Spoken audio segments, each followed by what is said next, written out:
ketika kita sedang istirahat pun, even sedang tidur, ya, ada proses pembakaran kalori di dalam tubuh kita itu semakin tinggi.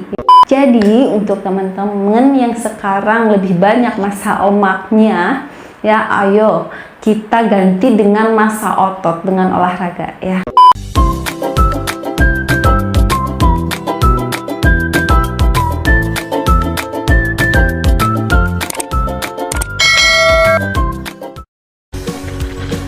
Assalamualaikum warahmatullahi wabarakatuh. Welcome back to my YouTube channel.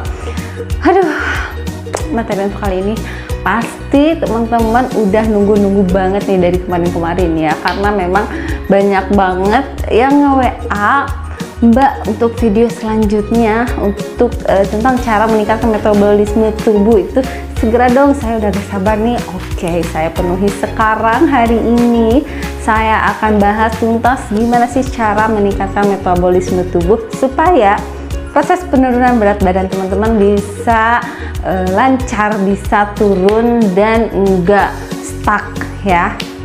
Oke, tapi untuk teman-teman yang belum tonton video yang sebelumnya, yaitu faktor-faktor yang mempengaruhi metabolisme tubuh, teman-teman bisa stop dulu untuk nonton video yang ini dan teman-teman bisa mundur dulu ya, saya kasih linknya di deskripsi ya, yang ini. Jadi teman-teman bisa tonton dulu tuh faktor-faktor yang mempengaruhi metabolisme tubuh, karena di sana dijelasin ilmu-ilmu yang dasarnya atau yang basicnya, kayak apa itu metabolisme tubuh ya, terus faktor-faktor yang mempengaruhi itu apa aja sih gitu, supaya teman-teman lebih tahu dan bisa nyambung ya ketika saya menjelaskan materi yang ini.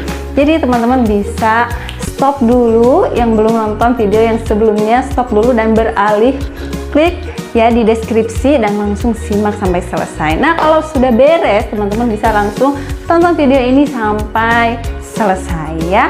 Teman-teman yang udah beres tonton video yang sebelumnya, tetap stay fokus, siapin catatannya ya, jangan lupa apapun yang saya share harap untuk dicatat ya, sebagai pengetahuan untuk teman-teman juga, dan nanti bila lupa bisa dibuka lagi tuh catatannya ya. Oke, tanpa berlama-lama lagi kita akan bahas cara meningkatkan metabolisme tubuh ya, karena sadar tidak sadar metabolisme tubuh itu memang sangat penting ya. Lambat atau majunya, tingginya laju metabolisme tubuh itu sangat berperan penting untuk proses penurunan berat badan, karena semakin melajunya, semakin tingginya metabolisme tubuh seseorang itu, semakin banyak juga atau semakin mudah kalori yang dibakar di dalam tubuh. So tetap stay dan jangan lupa di subscribe dan klik tombol loncengnya supaya teman-teman selalu bisa mendapatkan notifikasi setiap ada video terbaru. Oke, mengulas dari materi sebelumnya, yaitu faktor-faktor yang mempengaruhi metabolisme tubuh. Ada nih faktor-faktor yang benar-benar kita nggak bisa kendalikan ya, di luar kendali kita. Pertama seperti usia, terus jenis kelamin ya. Bisa dijelaskan untuk usia yang lebih tinggi usianya ya, sekitar 35 sampai 50-an, itu tingkat metabolisme tubuhnya itu semakin menurun ya. Semakin bertambahnya usia, tingkat metabolisme tubuh semakin menurun, sehingga sangat sulit untuk turun ya, karena proses pembakaran lemak atau kalori dalam tubuhnya itu benar-benar melambat ya. Itu sebabnya kenapa orang-orang yang sudah berusia kepala 4, kepala 5 itu biasanya semakin bertambahnya usia itu semakin badannya berisi ya, semakin gemuk, karena tingkat metabolisme tubuhnya itu semakin menurun ya, sehingga terjadi penumpukan lemak. Nah, yang pertama untuk usia nggak bisa kita kendalikan ya. Loh Mbak, kan saya usianya udah 40, jadi gimana dong gitu?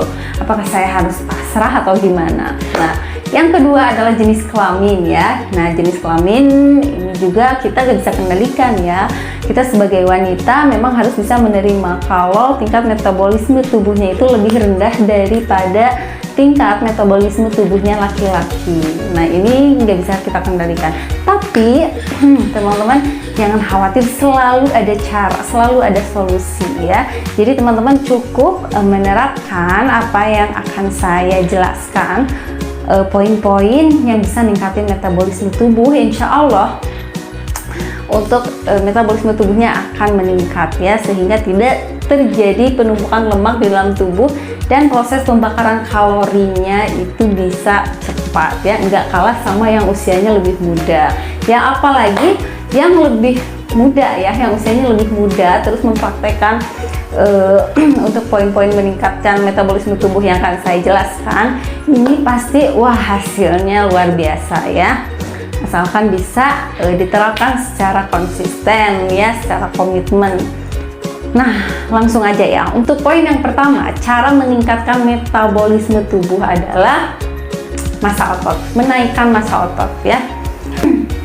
Pada dasarnya tubuh kita itu secara otomatis setiap saat itu ada pembakaran kalori loh ya.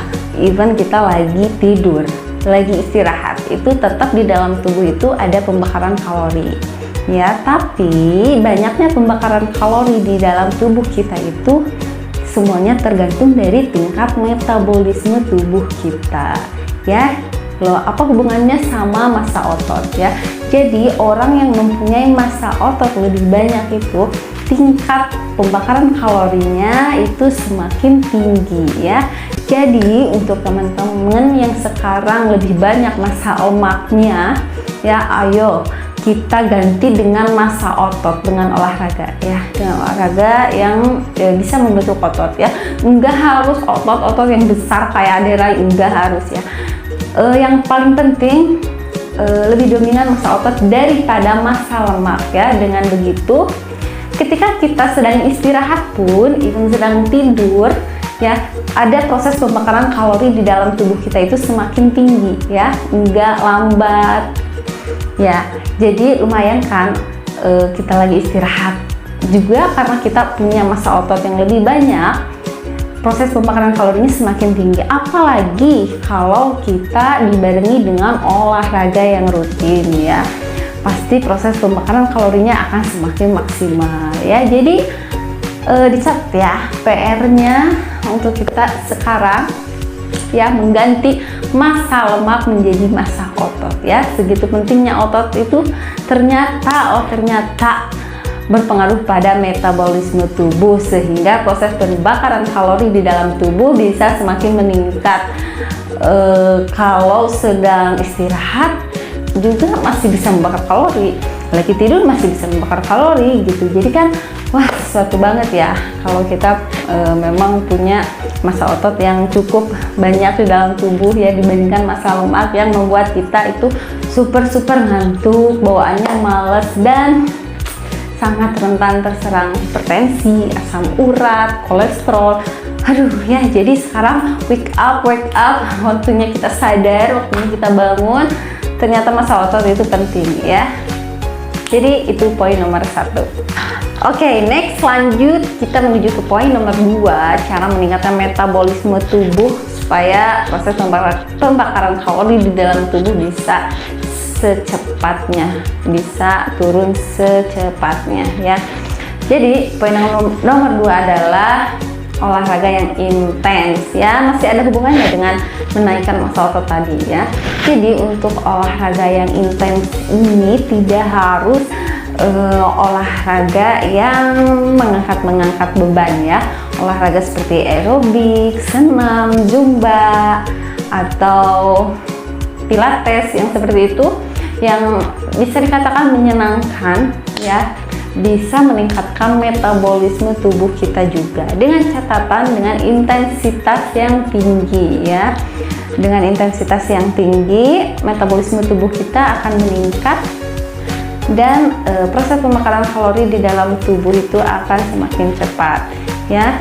Bukan hanya meningkat ya, bukan hanya meningkat metabolisme tubuhnya, tapi juga bertahan lebih lama ya. Dengan olahraga intensitas yang tinggi ini lebih baik daripada olahraga yang intensitasnya rendah atau sedang ya. Jadi kuncinya kita harus bisa mendorong diri kita untuk bisa keluar dari zona nyaman kita. Maksudnya apa sih keluar dari zona nyaman kita? Maksudnya seperti ini, zona nyaman kita itu para emak-emak, apalagi ya kalau bukan duduk di rumah nonton TV, nonton gosip, terus sambil ngemil, sambil makan, terus jajan keliling-keliling, jajan bakso, mie ayam, kayak gitu ya. Jadi di saat-saat masa-masa yang malas-malasan seperti itu, kita harus dorong diri kita untuk bisa olahraga. Ayo olahraga, setiap harinya harus bisa olahraga ya. Even itu hanya 20 menit atau 30 menit itu sudah bagus ya. Untuk teman-teman yang di rumahnya ada tangga, bisa tuh naik turun tangga sehari sampai 10 sampai 20 juga itu udah bagus ya. Yang penting apa? Kuncinya intensitasnya tinggi ya. Konsisten ya, enggak asal olahraga cuman capek-capek sedikit udah gitu ya. Jadi disarankan untuk semampunya kita, sampai kita lemas bener-bener keringetan keluar ya, capek banget, terus dilakukan secara konsisten. Kalau mau seminggu 3 kali, terus seminggu 3 kali. Tapi kalau bisa ditingkatin ya, setiap hari sempetin olahraga meskipun hanya naik turun tangga, yang bisa dikerjain di rumah atau bisa dikerjain di halaman, muter-muter jogging gitu, muter-muter jogging itu lebih bagus ya. Jadi itu untuk poin nomor 2. So kuncinya kita harus bisa mendorong diri kita untuk bisa keluar dari zona nyaman kita, untuk bisa berolahraga. Semakin sering olahraga, semakin intens, semakin intens, semakin konsisten, itu akan semakin cepat meningkatkan metabolisme tubuh kita. Paham ya? Oke, kita lanjut ke poin nomor 3. Untuk poin nomor 3 ini tidak lain tidak bukan kalau bukan kita harus memenuhi kebutuhan cairan tubuh kita. Secara tubuh kita itu ketika membakar kalori benar-benar membutuhkan cairan ya. Kalau cairan kita kurang, gimana mau membakar kalori secara maksimal ya. Jadi ada sebuah penelitian juga ya, pada orang dewasa yang rutin konsumsi minum air putih 8 gelas per hari, lebih banyak membakar kalori dibanding orang dewasa yang rutin konsumsi minum air putih 4 gelas sehari ya. Jadi semakin banyak air putih atau asupan cairan di dalam tubuh kita itu akan semakin mensupport tubuh untuk bisa membakar kalori lebih banyak ya. Tapi tetap ada batasan juga ya, karena kalau terlalu banyak juga berlebihan itu bisa menyebabkan mual juga ya, gak enak juga ya. Jadi ada batasan-batasannya juga ya, tergantung berat badannya. Dan kadang ada yang nanya kayak gini, Mbak, kalau saya lagi olahraga itu kan enak banget minum minuman yang berenergi, bikin seger, bikin staminanya jadi kuat kembali gitu. Terus emang enak aja ke badan, seger gitu, boleh nggak sih? Oke, saya jawab ya, untuk minuman energi itu emang bagus sih, rata-rata mengandung kafein. Kafein itu bisa meningkatkan energi kita ya. Dalam berolahraga energi kita akan semakin bertambah. Dan juga ada yang mengandung sejenis asam amino yang bisa meningkatkan metabolisme tubuh. Tapi ingat ya, apapun kandungan di dalamnya ya, tetap aja kalau dikonsumsi secara berlebihan itu sangat berbahaya untuk tubuh ya. Untuk jangka panjang itu sangat berbahaya karena bisa mengakibatkan hipertensi ya, atau darah tinggi, tekanan darah tinggi. Jadi diusahakan bisa lah untuk kali-kali bisa ya, tapi lebih dirutinkan aja, dibiasain aja konsumsi air putih ya. Air putih pure murni, bukan air yang dalam kemasan yang dicampur gula, yang manis-manis gitu, yang bermacam varian rasa, bukan yang seperti itu ya, tapi pure murni air putih ya. Jadi sepenting itukah ya air putih untuk tubuh kita ini Ya, jadi teman-teman yang biasa konsumsi minuman energi kalau sedang olahraga, biasanya kan enak tuh ya, tambah segar. Mulai sekarang tolong dibatasi ya. Dibiasakan konsumsi air putih saja. Ya, jadi itu untuk poin nomor 3. Oke, next, poin nomor 4. Yaitu teman-teman harus cerdas dalam makan atau dalam memilih cemilan ya. Jadi kalau selama ini kita pikir semakin jarang makan kayaknya semakin bisa cepat turun deh gitu. Ada yang nggak sarapan ya, melewatkan sarapan, terus makan siangnya sedikit, terus nggak ngemil ya. Jadi sehari bahkan makannya itu cuman 2 kali aja. Nah, itu benar-benar salah besar ya, salah besar. Karena yang bagus itu adalah lebih sering makan dengan porsi kecil ya, lebih sering makan dengan porsi kecil dan sering ngemil itu malah bagus dan malah bisa meningkatkan metabolisme tubuh kita ya. Yang salah itu ketika kita makan besar, 1 kali langsung besar, terus makan-makan lagi nanti malam ya, itu benar-benar salah. Misalnya makan pagi ini sarapan, langsung 2 piring sekaligusin gitu, terus kita nggak ngemil, nggak apa gitu. Nah, niatnya sih untuk makan pagi besar ini supaya bisa nyampe ke malam gitu. Nah, terus nanti pas waktu malam, makan malam itu sama porsinya besar juga. Nah, meskipun 2 kali makan terus tanpa ngemil, itu benar-benar salah. Itu bisa menurunkan metabolisme tubuh kita ya. Metabolisme tubuh kita itu akan menjadi semakin melambat ya. Tapi lain halnya dengan teman-teman yang makan sehari 3 kali, terus ngemilnya sehari 2-3 kali. Nah, itu lebih bagus ya. Jadi makan dengan porsi kecil tapi sering ya. Porsi kecil tapi sering itu bukan hanya bagus, bisa meningkatkan metabolisme tubuh, tapi juga bisa mengontrol untuk teman-teman yang punya penyakit MAH atau asam lambung. Nah, itu bagus banget ya. Jadi mulai sekarang yang nggak biasa sarapan ya, yang suka ngomong saya nggak biasa sarapan coach gitu, saya biasanya langsung makan siang, makan malam, udah 2 kali doang. Nah, itu benar-benar salah ya. Jadi bisa-bisa berat badan teman-teman itu malah stuck atau susah untuk turun karena metabolisme tubuhnya memang melambat ya. Jadi mulai sekarang sering makan, nggak apa-apa, sering makan dengan porsi kecil ya, asal kenyang gitu, nggak sampai begah juga gitu, asal kenyang, terus sambung lagi nyemil, sambung lagi makan siang, sambung lagi nyemil gitu. Itu jauh lebih bagus ya.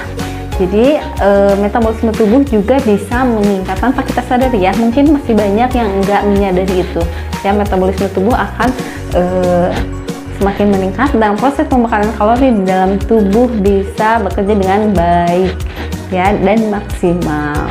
Oke, jadi jangan sampai lupa ya. Next, untuk meningkatkan metabolisme tubuh yaitu meningkatkan konsumsi protein ya. Jadi protein itu benar-benar sangat penting ya. Bukan hanya bisa meningkatkan metabolisme tubuh kita, protein juga bisa membuat lebih lama kenyang ya, kenyang lebih lama, terus cepat kenyangnya juga. Kalau lagi makan lauknya itu lebih banyak protein, itu akan lebih cepat kenyang dan kenyangnya lebih lama ya. Jadi dibandingkan lemak sama karbohidrat, protein jauh lebih penting, jauh lebih bagus ya. Jadi teman-teman bisa mengganti beberapa karbohidrat ya dalam diet gizi seimbang. Teman-teman bisa mengganti beberapa karbohidrat dengan makanan-makanan yang mengandung tinggi protein ya. Jadi bukan mengganti full karbohidrat jadi protein doang gitu. Jadi cuman beberapa karbohidrat yang tadi porsinya sekitar 12 gram karbohidrat gitu bisa diturunkan dan diganti sama protein yang lebih tinggi ya. Dengan itu bisa meningkatkan metabolisme tubuh kita. Nah, apa saja sih makanan yang mengandung tinggi protein? Seperti daging sapi ya, daging sapinya tanpa lemak. Daging sapi tanpa lemak itu bagus. Terus daging ayam bagian dadanya, khusus bagian dadanya itu sangat bagus ya, mengandung tinggi protein. Terus yang kita tahu, pasti semuanya tahu, apalagi teman-teman yang sarapannya nggak pernah terlewat nih makanan yang satu ini, apalagi kalau bukan telur ya. Telur rebus itu memang bagus, tinggi protein. Terus di samping itu juga beberapa cemilan seperti kacang-kacangan, terus polong-polongan itu juga bagus ya, mengandung tinggi protein, dan juga susu yang rendah lemak ya. Jadi teman-teman bisa meningkatkan metabolisme tubuh dengan perbanyak konsumsi protein. Oh iya, jangan sampai kelewat juga untuk tahu dan tempe, itu bagus ya. Tapi tahu sama tempe, di antara keduanya yang lebih tinggi proteinnya adalah tempe ya. Jadi teman-teman bisa perbanyak konsumsi protein nabati, protein hewani ya. Cemilannya juga jangan lupa pilih-pilih yang mengandung banyak protein ya. Yang kacang-kacangan itu biasanya tinggi protein ya. Jadi mulai sekarang batasi karbohidrat dan lemak dan lebih banyak protein supaya metabolisme dalam tubuh bisa meningkat gitu. Next, kabar baik untuk teman-teman yang sering ngopi atau punya kebiasaan ngopi. Bagus banget ya, karena kabar baiknya kopi hitam itu bisa meningkatkan metabolisme tubuh kita. Jadi jangan lupa ya, jangan campur kopi dengan terlalu banyak gula ya, terlalu banyak gula, atau untuk yang biasa nyeduh kopi dengan gula khusus untuk diet juga tetap harus dibatasi ya. Kalau bisa pure murni kopi hitam, meskipun rasanya pahit, tapi itu bagus banget buat ningkatin metabolisme tubuh kita ya, dan menjadikan tubuh kita lebih berenergi. Oke, poin selanjutnya yang menurut saya poin ini benar-benar paling penting dan semuanya wajib menyimak ya. Simak benar-benar ya, fokus. Kalau bisa volumenya diperbesar ya. Jadi yang mempengaruhi metabolisme tubuh adalah menjalani diet yang cepat. Nah, di luar sana itu banyak banget metode diet yang menawarkan bisa turun dengan cepat ya, bisa turun dengan cepat tanpa kita memperhatikan kesehatan jangka panjang yang akan dialami oleh tubuh, atau efek sampingnya. Rata-rata emak-emak itu kebanyakan nggak mikir ke sana ya. Jadi kebanyakan, wah lihat si A turunnya bisa banyak, bisa drastis dengan waktu yang cepat. Oh, saya juga harus bisa dan saya juga mau ikutan gitu. Biasanya kan ibu-ibu kayak gitu ya, tanpa riset-riset terlebih dahulu si diet ini tuh aman atau enggak sih sebenarnya untuk tubuh kita itu. Nah, karena beberapa diet yang menawarkan diet cepat itu memang untuk proses penurunan berat badannya itu benar-benar cepat ya, karena bisa dikatakan menghalalkan segala cara ya supaya berat badannya itu bisa turun dengan cepat. Jadi goalsnya itu bukan ingin mempunyai tubuh lebih sehat, tapi fokus pada pengen tubuh itu benar-benar cepat untuk langsing tanpa memikirkan kesehatannya. Kesehatan nomor sekian, yang penting langsing aja dulu. Kan kebanyakan kayak gitu. Tanpa disadari si tubuh benar-benar mengorbankan gizi ya, gizi yang ada dalam tubuh itu, nutrisi yang ada di dalam tubuh benar-benar dikorbankan tuh supaya proses penurunan berat badannya memang benar-benar cepat. Nah, yang harus teman-teman ketahui, proses penurunan berat badannya bisa dikatakan memang cepat ya, tapi secara jangka panjang jika terus dijalani itu bisa menurunkan metabolisme tubuh ya, karena anjurannya tidak sesuai yang seharusnya, yang bisa menimbulkan kesehatan dalam tubuh kita itu ya. Jadi saya sarankan teman-teman bisa pilih diet CBSI yang benar-benar aman ya. Diet gizi seimbang meskipun hasilnya perlahan ya, tapi secara kesehatan itu rata-rata member CBSI itu udah ada perkembangan yang dirasakan dari kesehatannya itu, meskipun berat badannya tidak terlalu drastis turun ya.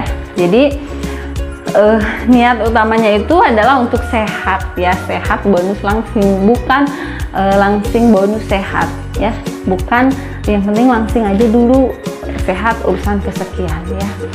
Dan perlu teman-teman ketahui juga untuk yang menjalani diet cepat ini, yang bisa turun cepat ini, itu nanti jika teman-teman setelah stop diet ya, metabolisme tubuh menurun sehingga proses penumpukan lemak itu akan terjadi sangat cepat sehingga menimbulkan berat badan yang akan naik drastis melebihi berat badan di awal semula yang sebelum diet itu ya.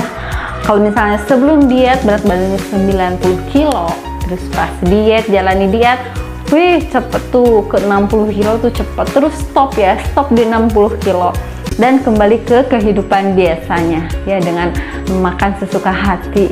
Dan apa yang akan terjadi yaitu berat badan akan secara cepat naik ya, karena metabolisme tubuh menurun ya. Berat badan naik secara cepat melebihi dari berat badan yang semula, bisa sampai 100 kilo ya. Apa sih ya, yang tadinya 90 kilo mau turunin, emang turun, tapi pas udah stop kilo kok malah naik melebihi berat badan di awal jadi 100 kilo. Nah itu bahaya banget. Bukan hanya itu efek sampingnya, efek samping lainnya juga adalah kolesterol tinggi, terus asam urat, hipertensi. Nah itu udah gak asing lagi ya, udah gak aneh lagi, pasti rata-rata ngalamin itu ya. Jadi teman-teman harus benar-benar pilih metode diet yang benar-benar aman. Jangan asal diet turun cepet tapi kesehatan terganggu, efek samping kedepannya terganggu, sama aja bohong ya. Jadi niat kita itu kan pengen kurus, itu pengen sehat. Cara punya badan gemuk itu memang sumber penyakit, berteman baik dengan penyakit-penyakit yang tidak menular seperti diabetes, jantung, stroke, kolesterol ya. Dan kita pengen sehat itu ya dengan cara menurunkan berat badan. Dengan berat badan turun, kolesterol jadi seimbang ya, tekanan darah jadi normal gitu, semuanya serba normal dan insya Allah terhindar dari penyakit-penyakit berat ya. Tapi kalau niat kita pengen langsing, tapi setelah itu malah efek sampingnya terjadi penyakit-penyakit yang enggak kita mau, buat apa juga ya kan gitu ya. Jadi untuk teman-teman yang udah berada di diet CBSI ini tepat banget ya, testimoninya udah banyak banget ya. Mungkin bisa teman-teman rasain juga ya, baru beberapa hari jalani diet udah mengalami progres yang baik ya. Yang penting itu progres ya. Jadi setiap minggu, setiap bulan itu mengalami peningkatan, meskipun enggak drastis ya, karena yang drastis itu belum tentu aman untuk tubuh ya. Jadi aduh, bener-bener teman-teman harus pahami ini, jangan sampai asal pilih. Oke? Next, poin selanjutnya adalah cukup tidur nih teman-teman yang suka atau kebiasaan begadang. Tolong ya, mulai dari sekarang kebutuhan tidurnya harus cukup ya, sehari 8 jam, yang bagus itu sehari 8 jam. Kenapa? Karena ketika kita kekurangan tidur, nafsu makan menjadi meningkat, kadar gula darah juga meningkat, kadar insulin juga lebih tinggi sehingga rentan terserang penyakit diabetes. Nah, jadi penting banget untuk kita memperhatikan pola tidur kita ya. Kebutuhan tidur kita itu benar-benar harus tercukupi, jangan sampai banyak begadang ya, karena ini juga berpengaruh untuk metabolisme tubuh kita. Yang suka begadang, yang tidurnya kurang dari 8 jam, biasanya metabolisme tubuhnya lebih lambat daripada orang yang mempunyai pola tidur yang benar, yang tidur secara cukup 8 jam sehari. Metabolisme tubuhnya lebih tinggi ya. Jadi benar-benar harus diperhatikan. Oke, untuk poin terakhir yaitu teman-teman harus lebih banyak berdiri daripada duduk. Kenapa? Karena terlalu banyak duduk itu bisa memperlambat pembakaran kalori di dalam tubuh dan terjadinya penumpukan lemak itu semakin cepat ya kalau kita hanya duduk atau kebanyakan duduk. Jadi mulai sekarang ayo perbanyak berdiri ya. Berdiri itu benar-benar bisa ningkatin metabolisme tubuh loh ya, jadi jangan anggap sepele ya. Minimalnya kalau teman-teman nggak olahraga atau olahraganya kurang, teman-teman bisa perbanyak berdiri aja ya. Berdiri nonton TV sambil berdiri bisa kan ya. Nggak asal juga ya, kita lakuinnya itu memang punya tujuan buat ningkatin metabolisme tubuh ya, supaya ya ketika kita berdiri lebih banyak kalori yang terbakar oleh tubuh ya, dibandingkan kita terlalu banyak duduk. Nah, bagaimana sih, kan aku kerja nih 8 jam sehari, terus waktu kerja itu kebanyakan duduk ya. Jadi mulai sekarang teman-teman bisa request ke atasannya, saya hari ini nggak pakai kursi dulu, saya kerjanya berdiri aja. Atau pas waktu istirahat bisa perbanyak berdiri, jalan-jalan mondar-mandir ke sana kemari gitu ya. Atau di luar jam kerja, lebih banyak berdiri. Bagus-bagus, syukur-syukur sambil jalan ya, sambil naik turun tangga itu lebih bagus ya. Tapi setidaknya berdiri minimal lebih baik ya daripada duduk, daripada rebahan. Berdiri lebih baik, bisa meningkatkan metabolisme tubuh itu. Alhamdulillah, itu dia materi untuk meningkatkan metabolisme tubuh. Dari poin pertama sampai terakhir udah saya sampaikan, dan saya harap teman-teman bisa mempraktekannya semua. Dan jangan lupa ya, nyimaknya itu sambil dicatat, dibiasakan setiap menyimak materi itu sambil dicatat ya. Jadi nanti kalau lupa bisa dibuka kembali, dan wajib banget dipraktikkan supaya metabolisme tubuh teman-teman bisa segera meningkat ya, sehingga proses pembakaran lemak di dalam tubuhnya bisa lebih cepat. Dan bonusnya langsing ya, bukan hanya sehat tapi langsing tuh, bisa turun berat badan dengan lebih cepat, meskipun tidak drastis ya, tapi itu adalah cara yang aman, yang benar-benar aman. Oke, sekian dari saya, mudah-mudahan bermanfaat. Teman-teman bisa share video ini supaya lebih banyak orang yang merasakan manfaat atau mendapatkan ilmu-ilmu baru ya. Teman-teman bisa share di media sosial teman-teman, bisa di Facebook, Twitter, Instagram, atau di story WA. Lebih bagus kita sebarkan kebaikan, kita sebarkan ilmu ya yang dirasa bermanfaat, kita sebarkan, ayolah, karena share itu gratis. Dan yang belum subscribe, tolong subscribe ya, untuk kepentingan teman-teman semua ya, supaya next ketika saya upload video terbaru langsung ada notifikasi untuk teman-teman dan bisa langsung menyimaknya ya. Sekali lagi terima kasih. Assalamualaikum warahmatullahi wabarakatuh.